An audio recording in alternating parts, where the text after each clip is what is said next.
So the first thing you want to do is you want to start with ice and water, very, very cold, right? The bottle has to be 40 degrees or lower.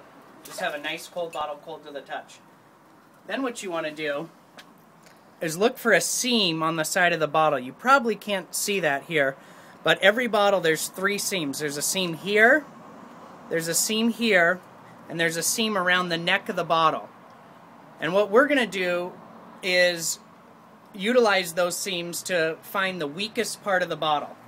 So what we first do, we leave the cage on, take the neck off. I like to take all the foil off the neck of the bottle to start, because it gives you a nice clean surface to run the knife across. Second thing we want to do is make sure that we have long sleeves on and gloves, because there's always a chance that it could shatter. We just want to be safe. I'm also going to put on some safety goggles in a second.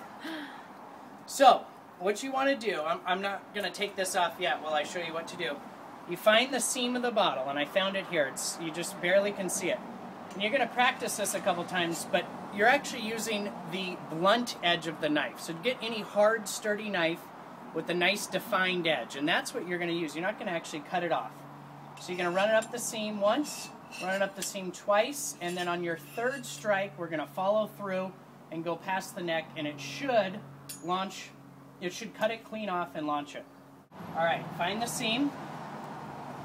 So I'm going to go 1 stop, 2 stop, 3 follow through. Point it away from anybody. This is in our yard. Okay, so here we go. 1, 2, 3.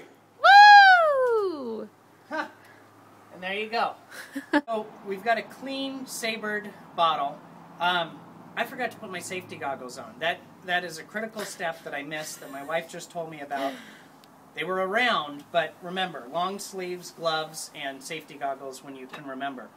So the story is, the romantic story is that this is what Napoleon's troops did on a field of victory. They would just simply take their swords out, cut the bottles out, and drink out of it. Just be very careful. This is really, really sharp glass. We just pour it into glasses. Wonderful.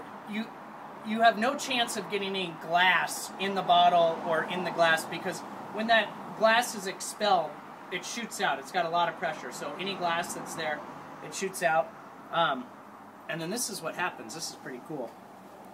So you can see the cut, and the cork actually stays within the neck. Cool. Cool. Cheers. Cheers.